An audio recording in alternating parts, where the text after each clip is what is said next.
The Arizona desert stretched endlessly under the brutal afternoon sun, its silence broken only by the scraping of a small shovel against hard-packed earth. 12-year-old Nathan Wells knelt in the shallow hole he had been digging for hours, his hands raw and bleeding, his thin arms shaking with exhaustion. "Dig faster, boy," snarled Jake Morrison, one of the two outlaws who had taken Nathan from the mining camp 3 days ago. "That hole ain't gonna dig itself, and we ain't got all day." Nathan's tear-streaked face looked up desperately at his captors. "Please, mister, I can't dig no more. My hands hurt something awful, and I'm so thirsty I can barely stand." The second outlaw, a cruel man called Snake Eyes Pete, kicked dirt into Nathan's face. "Boy, you'll dig until we tell you to stop, and if you keep complaining, we might just decide to use that hole sooner than planned." The meaning of those words wasn't lost on Nathan. For 3 days, these men had been telling him exactly what they intended to do once he finished digging. They had found him alone at the mining camp after his guardian, old prospector Henry Wells, had been killed in a cave-in, with no family and no one to miss him. Nathan had become the perfect victim for their twisted game. "Why are you doing this to me?" Nathan whispered, his voice hoarse from crying and thirst.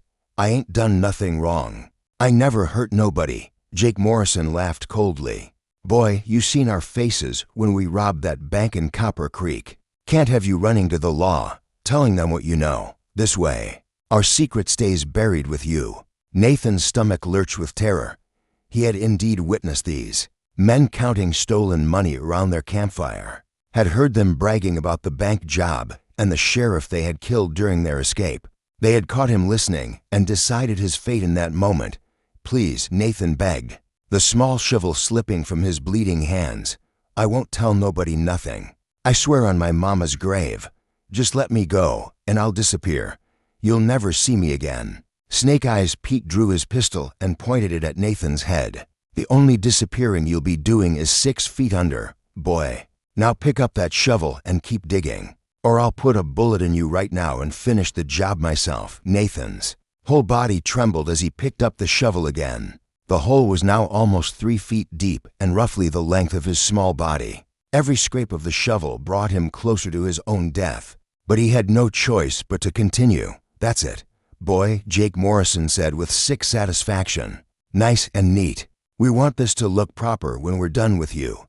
As Nathan dug, his mind raced with desperate thoughts of escape, but the two outlaws never took their eyes off him, and their horses were too far away to reach even if he could run. His only hope was that someone might happen along this remote stretch of desert. But travelers were rare in this desolate country. "How much deeper?" Nathan asked, his voice barely a whisper. "Until I say stop," Jake replied. "Figure another foot or 2 ought to do it. Want to make sure the coyotes don't dig you up and leave evidence scattered around."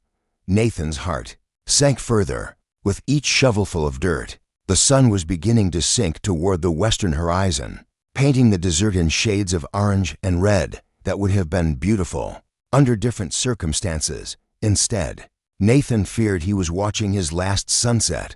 "Boy's getting slow," Snake Eyes Pete observed. "Maybe we should just finish him now and dig the rest ourselves." "Nah," Jake replied. "Part of the fun is watching him dig his own grave.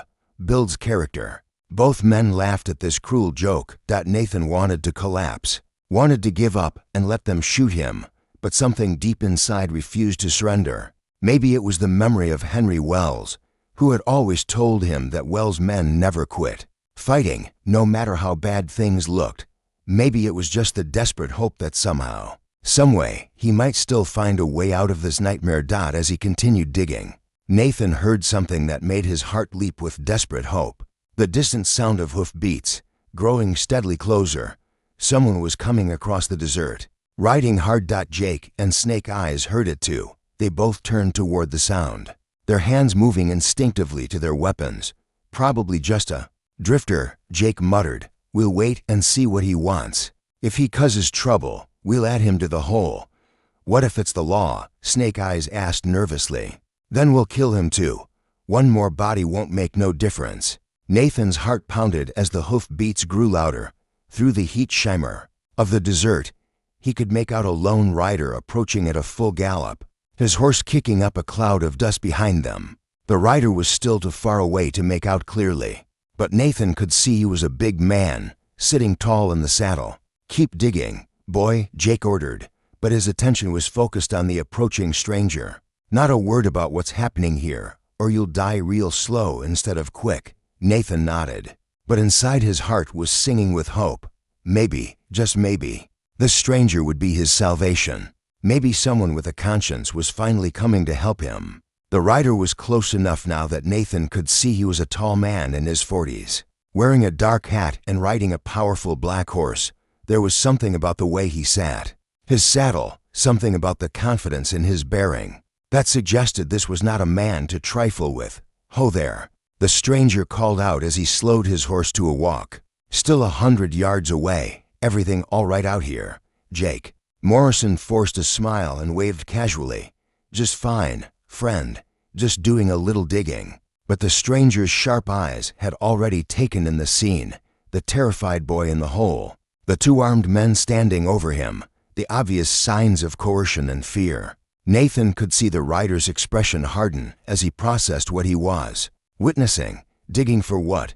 the stranger asked, his voice carrying clearly across the desert air. He was still approaching, but slowly now, his hand resting casually near his gun belt. "Mining claim." "Snake Eyes," Pete called out. "Boys helping us look for color." Nathan wanted to scream out the truth, but Jake's hand was now resting on his pistol grip, ready to draw and fire at the first sign of trouble. The boy's only hope was that the stranger was smart enough to see through the obvious lies. The rider stopped his horse about 50 feet away, close enough for Nathan to see his weathered face and steel gray eyes. There was something familiar about him, though Nathan couldn't place where he might have seen him before. "That's a mighty deep hole for prospecting," the stranger observed calmly. "And that boy looks scared half to death. You boys sure everything's on the up and up here?" Jake's fake smile was wearing thin. "Like I said, friend, everything's fine. Boys just tired from all the digging. Why don't you move along now? This is private business." The stranger's eyes met Nathan's across the distance, and in that moment, Nathan saw something that gave him hope, recognition. This man knew exactly what was happening here, and he wasn't going to ride away and leave a child to die. "Well now," the stranger said quietly, dismounting from his horse with fluid grace. "I think I'll stick around a few minutes. Make sure that boy gets the help he needs." Jake and Snake Eyes exchanged glances, their hands moving closer to their weapons. The desert air grew thick with tension as three men faced off over the fate of one terrified child. Nathan held his breath, knowing that the next few minutes would determine whether he lived to see another sunrise or died. In the hole he had been, forced to dig with his own bleeding hands. Subscribe to our channel to see what happens next. Will this mysterious stranger be able to save Nathan from his terrible fate? Who is this lone rider, and does he have what it takes to face down to armed killers? Don't miss the explosive next chapter of this heart-stopping Western tale. The stranger who had ridden out of the desert stood 6 feet tall, with broad shoulders and hands that spoke of years handling both ropes and guns. His name was Cole Hartley, and though Nathan didn't know it yet, he was looking at the most feared lawman in 3 territories. "Name's Cole," the stranger said conversationally, his voice calm despite the obvious tension. "Cole Hartley. And you boys are?" Jake Morrison's face went pale at the mention of that name. Every outlaw from Texas to California knew about Cole Hartley, the territorial marshal who had brought in more wanted men than any other lawman alive. His reputation for swift justice and faster draws was legendary. We ain't done nothing." "Wrong, Marshal," Jake stammered, his earlier bravado evaporating like morning mist. "Marshal," Snake Eyes Pete's voice cracked with fear. "Jake, you didn't tell me he was a marshal." Cole's gray eyes swept over the scene with professional assessment. The terrified boy in the hole, the 2 nervous outlaws, the remote location. Perfect for disposing of witnesses. He had seen enough crime scenes to read the situation like an open book. "Boy," Cole called to Nathan, his voice gentle but carrying clearly, "What's your name, son?" "Nathan Wells, sir," Nathan replied, his voice hoarse but hopeful. "These men, they made me dig this hole. They say they're gonna. He couldn't finish the sentence. Shut up. Boy Snake Eyes snarled, drawing his pistol and pointing it at Nathan's head. One more word and you're dead. That was a mistake. Cole Hartley's gun appeared in his hand so fast it seemed like magic. The sound of his shot echoed across the desert, and Snake Eyes Pete's pistol went flying from his hand, along with two of his fingers. The outlaw screamed and fell to his knees, clutching his mangled hand. Next man who points a gun at that child dies, Cole said calmly, his smoking Colt still trained on the two outlaws. Now, Jake Morrison, suppose you tell me what really happened to that boy's guardian. Old Henry Wells. Jake's eyes widened in shock. How do you know about Henry? Been tracking you boys for 3 weeks, Cole replied. Ever since you robbed the bank in Copper Creek and killed Sheriff Davidson. Found Henry's body in that collapsed mine shaft. Funny thing, though, the cave-in looked awfully convenient, almost like someone helped it along with dynamite. Nathan gasped from the hole. You killed Henry? You murdered the only family I had. Shut up, boy, Jake snarled. But he didn't dare reach for his weapon with Cole's gun trained on him. That's right, son, Cole said gently. These men killed your guardian because he saw them burying their stolen bank money. Then they decided you were a loose end that needed tying up. Snake Eyes was still writhing on the ground, blood streaming from his wounded hand. Jake, do something. This lawman's gonna kill us both only if you make me. Cole replied. Nathan, son, I want you to climb out of that hole real careful like. Come stand behind me. Nathan scrambled out of the shallow grave with desperate energy, his legs shaking as he ran to safety behind the marshal. For the first time in 3 days, he felt like he might actually survive this ordeal. Now then, Cole continued, Jake Morrison, you and your partner are wanted for bank robbery, murder of a peace officer, murder of Henry Wells, and attempted murder of a child. That's enough rope to hang you both twice over. You got no proof, Jake protested weakly. Cole smiled grimly. Got the boy's testimony. Got the stolen bank money you buried near Henry's claim. Got Snake Eyes here bleeding all over the evidence. And I got this. He pulled a piece of paper from his vest pocket. Telegram from the bank president in Copper Creek. Seems old Henry made a deposit the day before he died. Told the banker he'd seen some suspicious men with a lot of cash. Wanted to make sure his boy Nathan would be taken care of if anything happened to him. Nathan's eyes filled with tears. Even facing his own death, Henry had tried to protect him. Henry was a good man, Cole said softly. Deserved better than what you gave him. And this boy deserves justice for what you put him through. What you gonna do with us? Jake asked, though he clearly knew the answer. Taking you back to Copper Creek to stand trial. Course, that's a long ride through dangerous country. Lot of things can happen on the trail. Men might try to escape, might force a lawman to defend himself. Both outlaws understood the implied threat. Cole Hartley was giving them a choice, face a judge and jury, or try to run and face his guns. Either way, their days of terrorizing innocent people were over. Nathan, Cole said, holstering his weapon, you got any kin? Anyone who can take you in? Nathan shook his head sadly. No, sir. Henry was all I had. Don't know what's gonna happen to me now.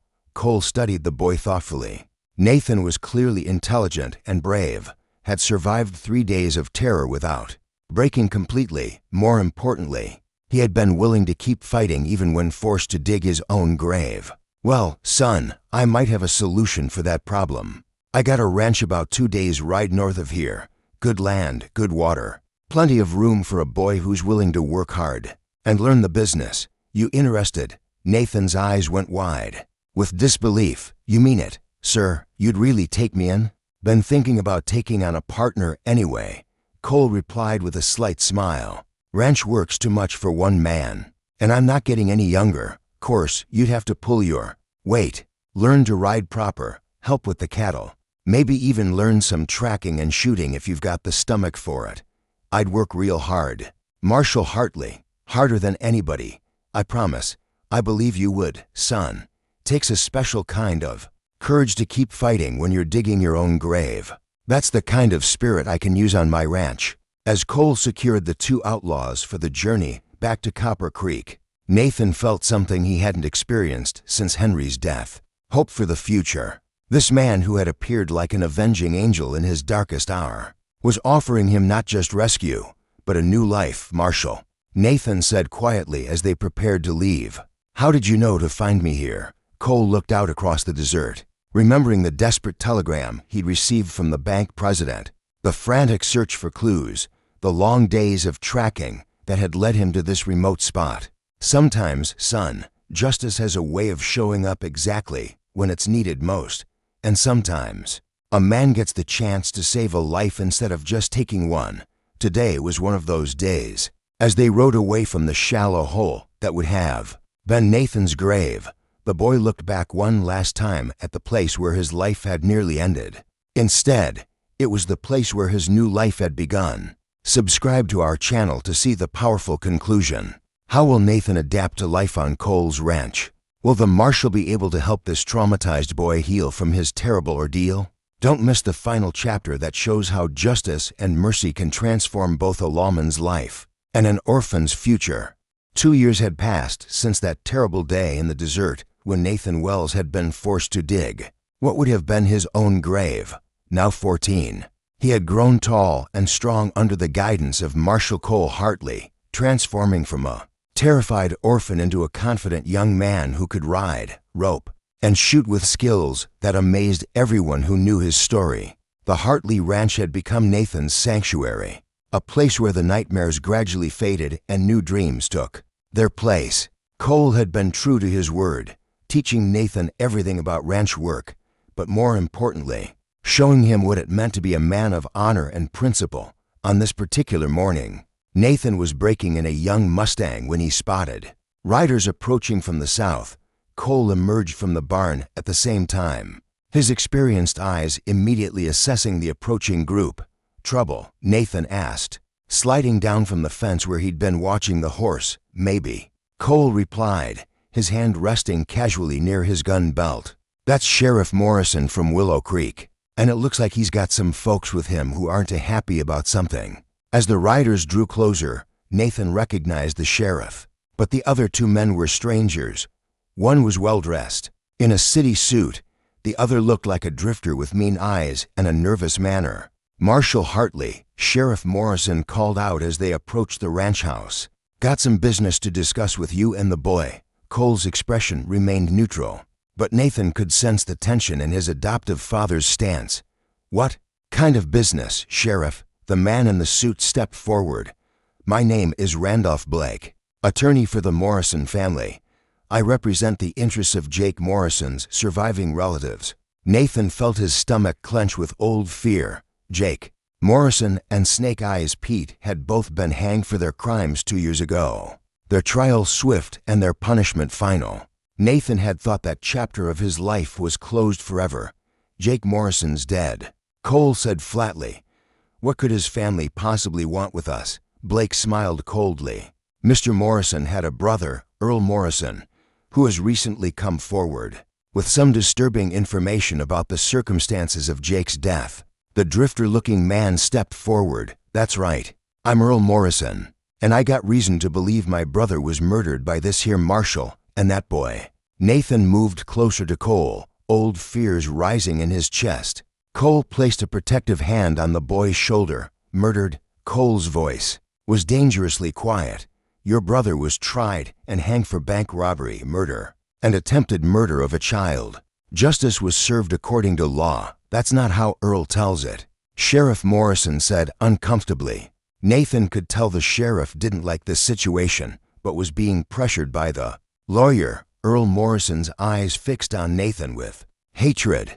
My brother told me before he died that this boy here lied about what happened in the desert. Said the boy was working with them, helping them rob banks and such.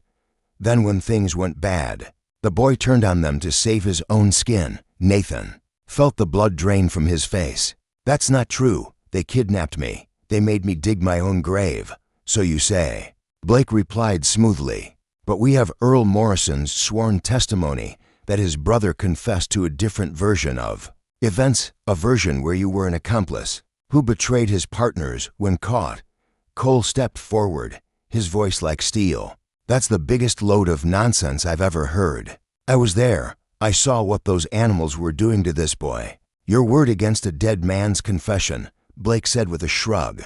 And given your reputation for frontier justice, Marshal, some folks might question whether you bothered to get the whole truth before taking action. Sheriff Morrison looked distinctly uncomfortable. Marshal, I got to ask, did the boy ever tell you anything that might suggest he was involved with the Morrison gang? Before you found him, Sheriff, Cole's voice carried a warning edge. Are you seriously suggesting that a 12-year-old boy was running with bank robbers? I'm just asking the questions I got to ask, Morrison replied defensively. Nathan felt the world spinning around him.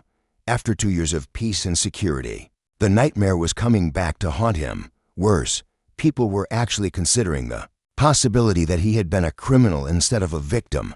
There's more, Earl Morrison said with cruel satisfaction. I got witnesses who'll swear they saw this boy with Jake and Snake Eyes before that bank job in Copper Creek. Saw him scouting the place, checking when the sheriff made his rounds. What witnesses? Cole demanded. Blake produced some papers from his briefcase, sworn affidavits from 3 citizens of Copper Creek. They're prepared to testify that they observed the boy in question, acting suspiciously round the bank in the days before the robbery. Nathan's legs felt weak. He remembered being in Copper Creek with Henry just before the old prospector's death. Remembered walking around town while Henry conducted business. Could his innocent presence have been twisted into something sinister? This is insane, Nathan said, his voice shaking. I was with Henry Wells the whole time we were in town. He'll tell you, oh God, he's dead. They killed him. Convenient, Earl Morrison sneered. Only witness to your whereabouts is dead. Cole had heard enough. Sheriff, this is nothing but a shakedown. These men are trying to rewrite history to serve their own purposes. Maybe so, Morrison replied. But the territorial judge wants to hear the evidence. There's going to be a hearing next week to determine if new charges should be filed.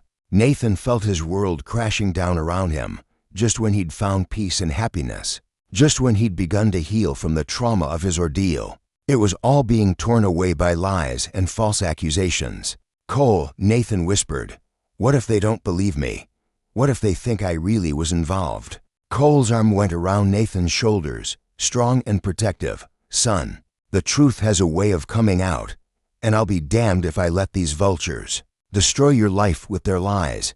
After the visitors left, Cole and Nathan sat on the porch watching the sunset, both lost in troubled thoughts. Why would they do this? Nathan asked. Jake and Snake Eyes are dead. What do they gain by lying about me?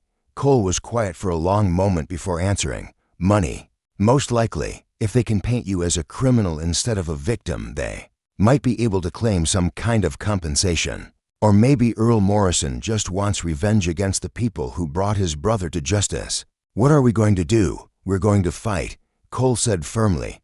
We're going to prove that you're exactly what I know you to be, a brave boy who survived something terrible and grew up to be a good man. The hearing was held the following week in the territorial courthouse in Phoenix. Nathan sat at the defendant's table feeling like he was 12 years old again, terrified and alone. But this time, Cole was beside him, along with a lawyer Cole had hired to represent Nathan's interests. Earl Morrison took the stand first, spinning his tale of a brother who had confessed to being betrayed by a young accomplice. Blake presented the affidavits from Copper Creek, creating a picture of Nathan as a criminal mastermind despite his young age. But Cole had been busy during the week between the accusation and the hearing. Your Honor, Cole's lawyer said when it was their turn to present evidence, we called Dr. Samuel Martinez to the stand. Dr. Martinez had been the physician who examined Nathan after his rescue. His testimony was devastating to the prosecution's case. The boy showed clear signs of prolonged abuse and terror. Dr. Martinez testified severe dehydration, malnutrition, infected wounds on his hands from forced labor. These were not the injuries of an accomplice, but of a victim who had been tortured. Next came the bank president from Copper Creek, who testified about Henry Wells' visit and his concerns about suspicious men with large amounts of cash. His testimony established that Henry had been trying to protect Nathan, not covering for his criminal activities. But the most powerful testimony came from an unexpected source. "I call Maria Santos to the stand," Cole's lawyer announced. An elderly Mexican woman took the stand, her weathered hands shaking slightly as she was sworn in. Nathan didn't recognize her, but her testimony would change everything. "I was working as a cook for the Morrison gang," Maria testified in accented English. "They forced me to feed them, threatened to kill my family if I didn't cooperate. I saw what they did to that boy." The courtroom was silent as Maria described witnessing Nathan's captivity, his terror, his forced labor. She testified that she had heard Jake and Snake Eyes planning to kill Nathan to eliminate him as a witness. "The boy, he was no criminal," Maria said firmly. "He was a victim, just like me. Those men, they were monsters." Earl Morrison's face went white as his entire fabrication crumbled around him. Blake tried to object, but the damage was done. The judge's decision was swift and final. "Based on the evidence presented, I find no credible support for the allegations against Nathan Wells. This appears to be a malicious attempt to defame a victim of violent crime." Case dismissed. As they left the courthouse, Earl Morrison approached Nathan one last time. "This ain't over, boy. You may have fooled them today, but I know what you really are." Nathan looked up at this bitter man who had tried to destroy his life and felt something he hadn't expected: pity. "Mr. Morrison," Nathan said quietly, "I'm sorry your brother chose the path he did. I'm sorry he died the way he did. But I won't let his bad choices destroy my life or the good life Marshal Hartley has given me." Earl Morrison stared at Nathan. For a moment, perhaps seeing for the first time the mature, compassionate young man who stood before him instead of the victim he'd tried to portray as a villain. "Your brother made his choices," Nathan continued, "just like I'm making mine. I choose to build something good with my life instead of tearing others down." Earl Morrison walked away without another word, and Nathan never saw him again. Years later, as Nathan grew into manhood and eventually became a lawman himself, he would often think about that day in court and the lesson it taught him. Sometimes the past reaches out to drag you back into darkness, but with the right people standing beside you, the truth can shine brighter than any lie. The boy who had once been forced to dig his own grave had learned to dig wells instead, bringing life and hope to a harsh frontier. And the marshal who had saved him discovered that sometimes the greatest justice comes not from taking a life, but from giving someone the chance to build a new one. Cole Hartley's ranch became known throughout the territory as a place where lost children could find new families, where justice and mercy walked hand in hand. And Nathan Wells, the boy who had faced his own death with courage, grew up to face life with the same brave spirit, proving that sometimes the deepest holes we dig become the strongest foundations for the future. Subscribe to our channel for more inspiring stories from the American frontier. This tale of Nathan and Cole shows us that truth and justice will always triumph over lies and hatred, and that sometimes our darkest moments become the foundation for our greatest victories. Hit that subscribe button and ring the notification bell to join us for more emotional journeys that prove the enduring power of courage and compassion. Share this story with someone who needs to be reminded that no matter how deep the hole they're in, there's always hope for climbing out into the light.